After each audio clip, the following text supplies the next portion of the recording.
Here's a new invention, or at least it's new for me. I call this the Quanta magnet, for lack of a better name.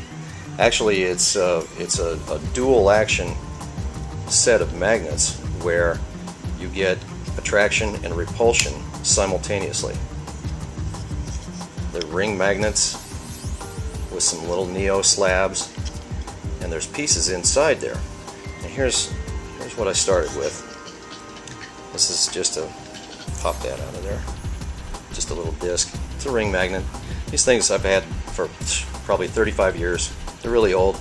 They're about as weak today as they were back then. It's amazing that they've got any magnetism left in them all, but they feel like they're about as strong as they were 35 years ago. So that just gives you an idea how long these neos would last. I bet a good thick neo will last you for 1,000 years. But anyway, so these little discs are so thin, you can see it's just really, really thin.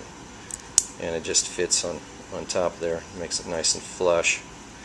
But I've got some others that aren't fitting flush. These are a little bit larger diameter, if you see side by side. And anyway, it's not the hinge that's keeping this. You see, these hinges can close all the way, so it's not that. It is definitely the repulsion, and it's about a little over 1/16 of an inch of a gap when they come together, and it's pretty strong on the attraction. I don't like them to slam together, but that's because I didn't use neos. I got these old ceramics plus the neo. Combination of both neodymium magnets for the center piece and the ring would probably have a much stronger attraction and a much stronger repulsion combined.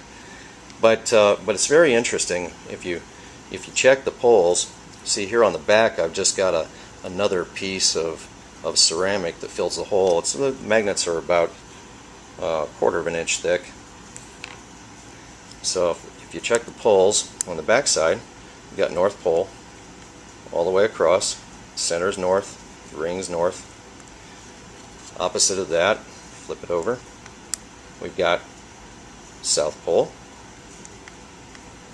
The whole thing's south. So inside here, check that, and you can see that it's all south. Center is south, the ring is south. Flip it around to the side that comes together with it, and it's showing north. Get this to where you can see it. It's showing north across until you get to the very center, and then it's dead. It's a dead zone. See? Very center. There's no field. It's not north, no pole, I mean. It's not north or south. So, how this works is that inside these ring magnets, I have both the little disc on both sides of these, as you can see. These are a little bit larger, but I've taken pieces, little broken pieces, and I've put them together in strange configurations and filled them inside the hole, and it screws up the magnetic flux, changes the view of the field. So let's take a look and see what this looks like. Now here's the back side of the closed unit, and that's all solid. That means where you see the dark solid is the magnetic flux is running perpendicular to the film, so coming straight at you. And of course there's a couple of imperfections in this magnet, which is interesting to see. There's one right here, you see, where the lines are running parallel, and out here on this corner, or this outer edge here, it's running parallel like a chunk. So that one's a little goofy. On the other side, look at this. This is real. Let me get this where the light can. There we go. See in the center, see those halos that kind of run around there where the the flux lines are running parallel, and yet there's dark inside this one here. Let me see if I can do it this way.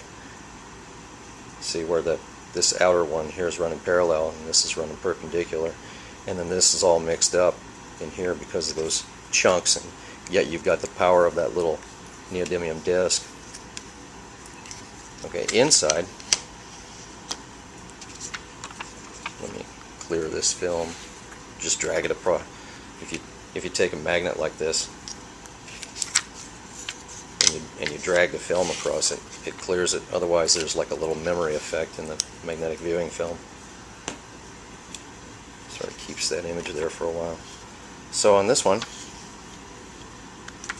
on the inside, now this one's real interesting. Let me get this, let me turn it around here so the glare doesn't mess it up too bad. There, you can see that. Look at this. This is real strange. It's dark all around here, so you get perpendicular lines of flux, and then in here you've got this real strange shape.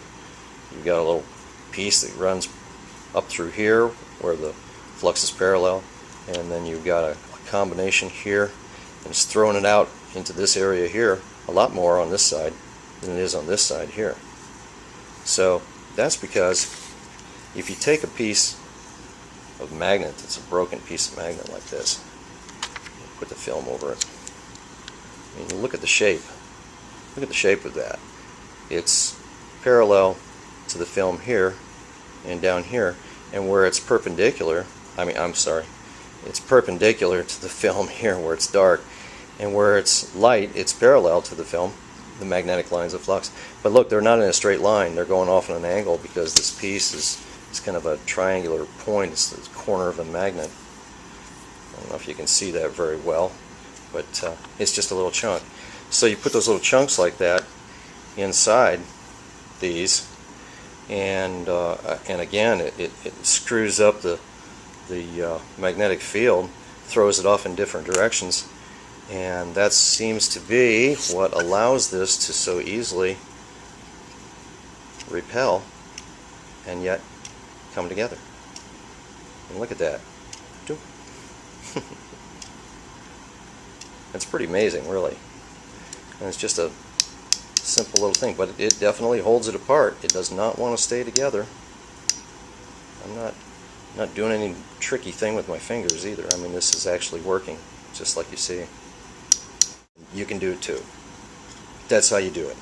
Just take these little chunks, mix them up, super glue them together if you have to. Put them on top of each other so that they repel each other, and super glue them together. Whatever, anything you can do to screw up the magnetic field in the core of these ring magnets, and then cap them off. Clean them up nice with a little disc here. These things are weak. I mean, they're just really, really thin.